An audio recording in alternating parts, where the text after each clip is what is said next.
that the electoral units that we have in this country respond to population dynamics and evolving geographical realities. The Constitution, therefore, obligates the Commission to periodically review electoral boundaries to promote equitable representation and to prevent voter dilution.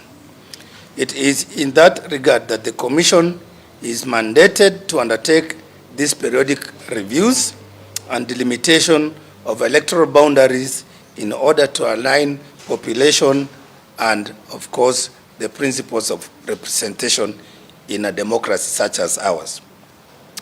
Following the conclusion of the first boundaries review in 2012, the Commission subsequently developed the Boundaries Review Operations Plan 2019 to 2014 that outlined the methodology, timelines, data requirements, and public participation framework to guide the second review cycle.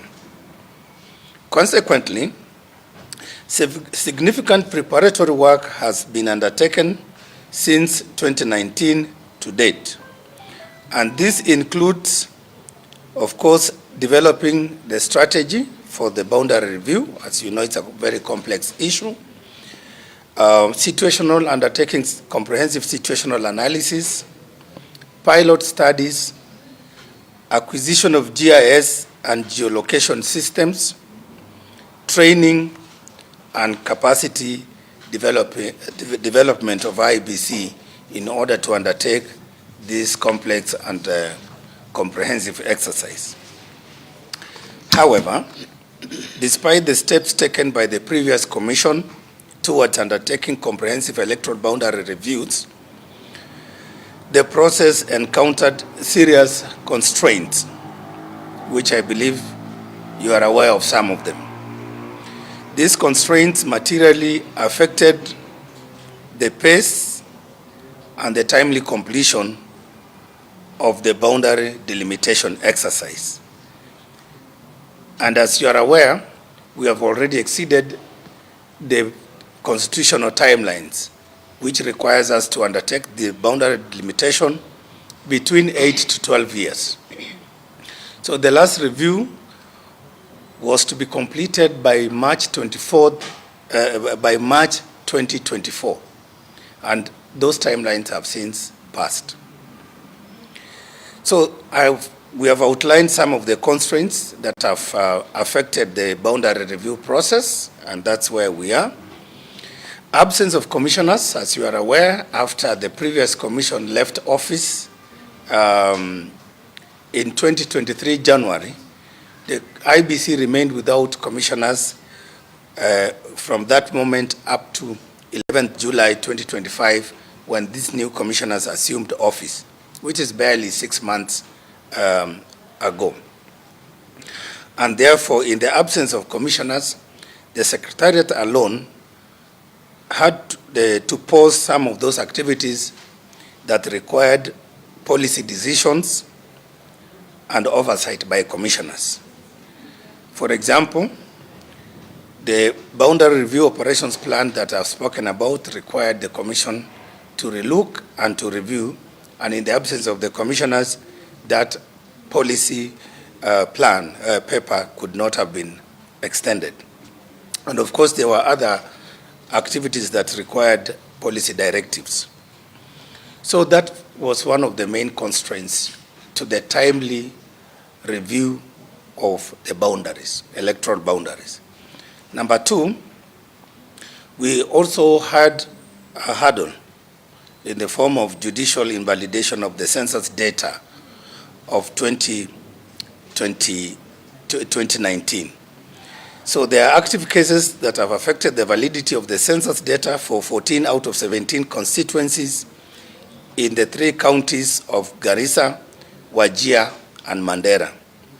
On the 28th January 2025, the High Court in Garissa, in petition number 4 of 2020, in Sheikh and others versus Kenya National Bureau of Standards and IBC, invalidated the 2019 Kenya population and housing census data for the 3 counties, finding that the census process failed to meet the requisite legal and procedural standards. The Court of Appeal subsequently directed that the matter be maintained in status quo pending the determination of the Civil Appeal number 236 of 2025. So the matter is in the Court of Appeal, and therefore this rendered the affected census data unusable for official purposes by government agencies such as IEBC. So the 2019 data cannot be used by IEBC insofar as that case, that directive of the court is concerned. The Commission needs that data. It needs a valid and legally binding Kenya Housing and Population Census report for it to use that report and that data in determining what is called the population quota. As you are aware, we have 290 constituencies, we have 1,450 wards. And for us to determine the population quota currently, we need that data for us to work with. So for us to publish the preliminary report, because the boundary review process requires that we publish a preliminary report and a notice of intention to delimit electoral boundaries, that data is very, very critical. So until the courts resolve that issue of that population census report and the litigation around that is resolved, we can therefore not use that data for the discharge of our mandate. And therefore our work to that extent will remain hindered. Another issue that has affected the boundary delimitation process is, of course, exposure to legal risks in boundary reviews. The Commission continues to face litigation arising from the delays to conduct and complete the boundary review and delimitation exercise. As you are aware, as late as last year, 2025, the Commission has been sued by a section of Kenyans demanding for orders to compel the Commission to undertake the boundary delimitation ahead of the August 2027 general election. And therefore we are saying this continued litigation poses a risk to our work, and depending on the outcome of the cases now and that might be filed in future, it is a risk that we as the Commission are aware of and are alive to. Fourth, the advisory opinion of the Supreme Court. Last year, before we assumed office, the Supreme Court rendered its advisory opinion in this matter and directed that the Commission must apply its mind on this issue and must make a decision on which way forward. And the timeline, of course, it took for us to receive that advisory opinion, and the uncertainty around the constitutional issues and timelines, and the absence of commissioners, as I've said before, and the pronouncement that the Secretariat alone could not, in the absence of commissioners, undertake any boundary reviews. Those are some. Ucio ni muikarĩri wa kamiti ya ithurano mĩhaka IEBC Erastus Ethekon agĩtarĩria mĩbango ĩrĩa makĩbangĩte ya gũkinyanĩria ithurano nene cia mwaka ũkĩte, ona ningĩ meharĩrĩria ma kwambĩrĩria gwatũra kana kũrora gũthũrima werũ mĩhaka ya icigo cia ũmbunge ta ũrĩa gatiba ya bũrũri yendekithĩtie atĩ thutha wa mĩaka 10 kamiti ya ithurano mĩhaka IEBC nĩ ĩrĩkoragwo ĩgĩthuthuria kana kũmũrĩka ũhoro wĩgiĩ ũgai wa mĩhaka gũkũ bũrũri-inĩ. Ũgai ũcio wahanĩkĩte rĩa mũico mwaka-inĩ wa 2010 na nĩgũragĩtanyĩtwo gũkorwo ũkĩhanĩka mwaka-inĩ wa gũtanakinya mwaka wa 2024, ũguo nĩ kuga nĩ mĩaka ĩrĩ yathiĩ kũhĩtũka kuma hĩndĩ ĩrĩa kwagĩrĩire ndeto ĩno gũkorwo ĩrĩkĩrĩire, no rĩu IEBC nĩ mauga na thengia ya gũkorwo gĩthurano kĩrĩ hakuhĩ marĩ na ihinda rĩiganu rĩa gũkorwo magĩgĩthũrima mĩhaka ĩno, na gũtirĩ ũndũ kana kũrora mĩhaka ĩno gũkũhutia gĩthurano kĩnene gĩũkĩte. Musalia Mudavadi ni atũgĩrĩtie bũrũri wa India nĩ makinya marĩa ũtacũkĩtie harĩ kũgacĩrithia ũthii wa na mbere gũkũ bũrũri-inĩ, ũndũ ũmwe na kũheana gĩthomo gĩa gĩkĩro kĩa igũrũ thĩinĩ wa university itiganĩte bũrũri-inĩ ũcio kũrĩ andũ marĩ gatũ gũkũ bũrũri-inĩ, arĩ nĩ hamwe na mawakiri, arigitani, mainjinia hamwe na athomi matiganĩte. Nĩguo kũmatia ndũgũ ĩno ona makĩria, Musalia oho nĩ augĩte bũrũri wa Kenya nĩ watambũrire rũrĩrĩ rwa hĩndĩ na arĩa nĩ raia a gũkũ bũrũri-inĩ ta rũrĩrĩ rwa 44 gũkũ bũrũri-inĩ mwaka-inĩ wa 2017. Now my honor to announce the arrival of followed by the national anthem of Republic of Kenya. Kiaria hindi ya gũkũngũĩra mambura ma 77 ma wĩyathi wa bũrũri wa India ũbarũthi-inĩ wa bũrũri wa India mwena wa mũthaiga gũkũ Nairobi, Minista mũnene Musalia Mudavadi nĩ augĩte bũrũri wa Kenya na India no megũthiĩ na mbere na kũnyitanĩra na kũmatia ndũgũ yao maũndũ-inĩ matiganĩte ma gũkũria mabũrũri maya merĩ. Both countries continue to collaborate on international candidatures. We also jointly advocate for reforms of the UN Security Council, the international financial architecture, and climate change mitigation for the benefit of all nations. The bonds of friendship continue to grow stronger for the shared prosperity of our peoples.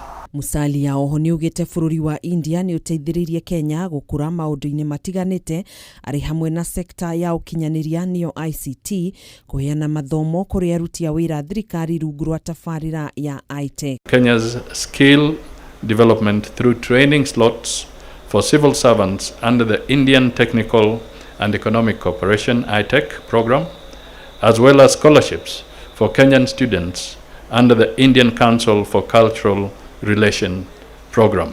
Kũrũmĩrĩra Kenya nĩ hotete gũkorwo na andũ marĩ gatũ arĩa mathomeire university-inĩ cia India arĩ hamwe na mawakiri, arigitani, mainjinia, athathaũri a maũndũ matiganĩte hamwe na athomi.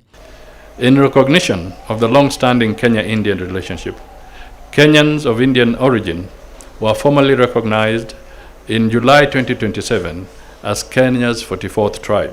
Recognized now as Kenya's 44th tribe, they have contributed for over a century to building of Kenya's economy, its education system, its healthcare sector, and its philanthropic traditions.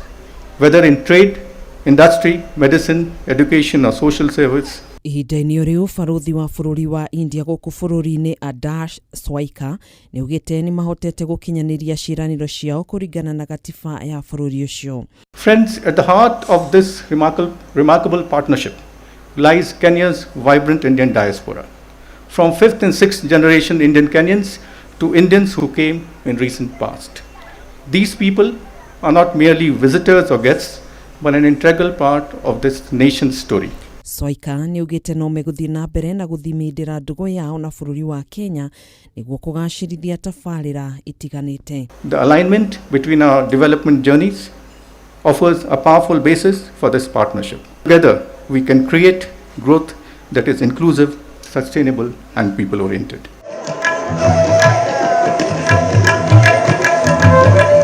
Handũ-inĩ ha Kameme TV, njĩtagwo Gathoni Wang'ang'a. Ndu ya athuri a kĩama kuma kaunti-inĩ ya Nyeri manyitanĩire na kanjũ ya athuri a Gĩkũyũ nĩyo Kikuyu Council of Elders nĩ kũmithĩtie tharĩkĩra ya kanitha wa ACK Wĩtima ũthaya kaunti-inĩ ya Nyeri ĩrĩa yathanarire igongona rĩa mitha rĩrĩa rĩakinyĩtio nĩ ũrĩa warĩ Deputy President Rigathi wa Gachagua na thiriti yake. Ndũmĩrĩri ĩno ya athuri aya nĩ morĩtie mũnene wa borithi Douglas Kanja gwĩka ũthuthuria Baranginyo kuona kũrĩ na borithi marakuruhanio na tharĩkĩra ĩyo.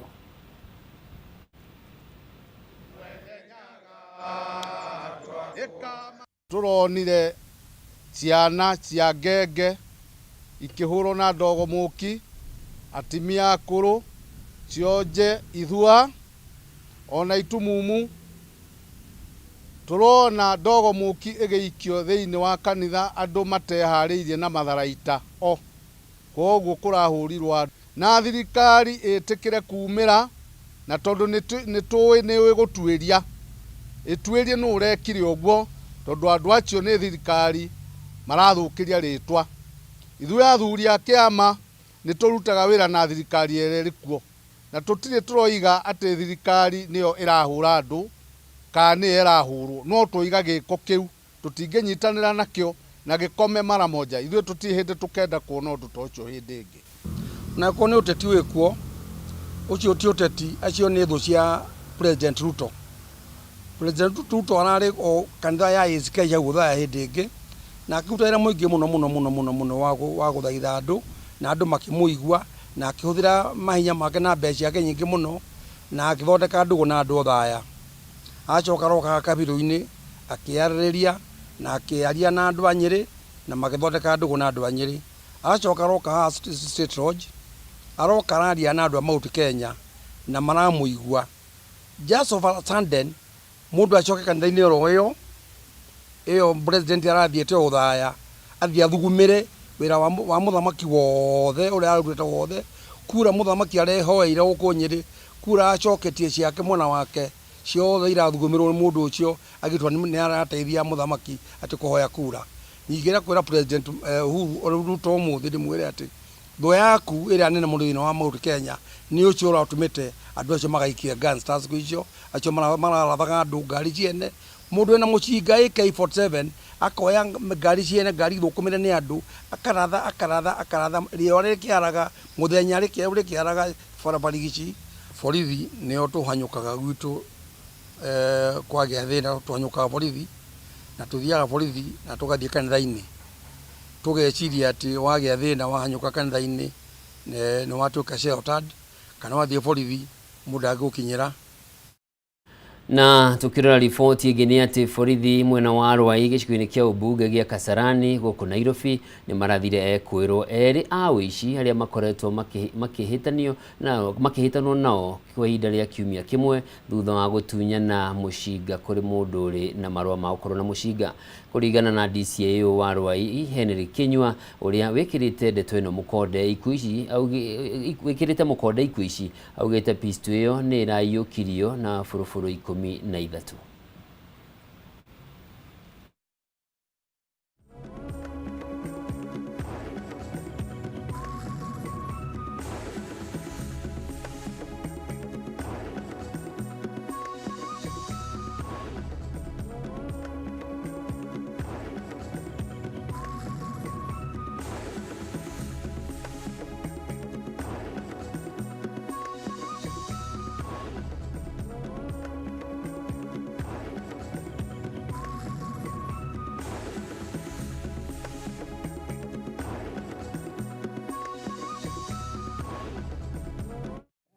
Officers aitu maheo riboti ni wananchi mamero hena anake marabanga guka kuiya guku area ya Arũai and athigari aitu ni mafuatire nginya makinya Arũai township mamakora area handu hareto club Nepras na ni mahuranire nao tondu magerie kumahurira rithathi but athigari aitu mahota gucokia na mahura rithathi na twahota ku recover bunduki na yaiyetwo area ya Kayole mweri 19 Januari.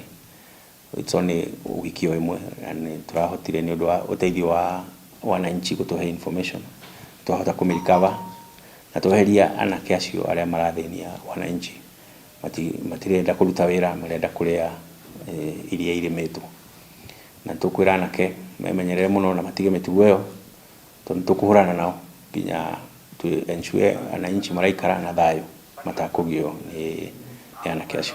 Tucokie ngatho kwi wananchi ni undu wa gutuhe information ici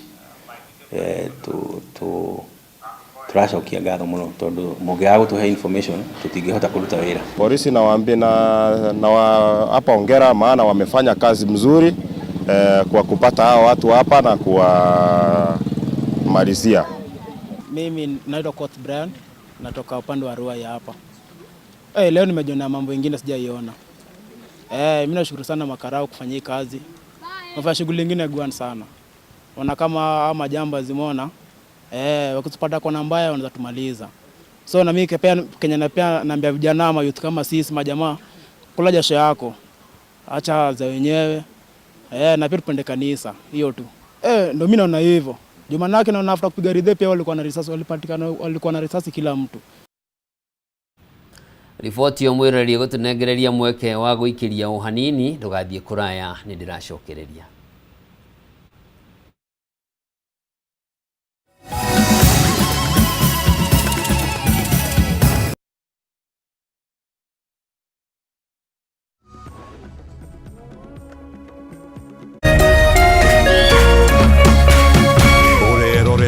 Kameme TV.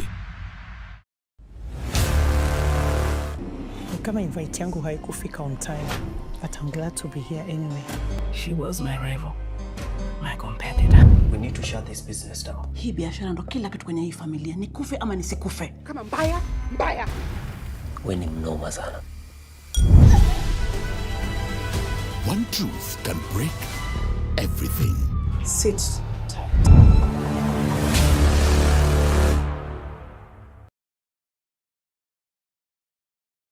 Friday tariki 3 January kanitha wa Blessed Nations Assembly Membly OJ uliotongoragio ni Reverend Benson Muya Blessed ni maragwitira Kigosho Live Friday kesha live on Kameme TV utuko thaa imwe nginya riũa rĩrathe. Kigosho Live Friday kesha ikagoshithio ni Miriam wa Muthũngũ, Lucy Ng'ang'a, Koikoina na Giaingĩ. Kiugo tuheo ni Reverend Benson Blessed na Revival Ministers. Kigosho Live Friday kesha tubagaritio ni Mathai Supermarket na Mary Point Holiday Homes. Kesha ni Friday no January tariki 3.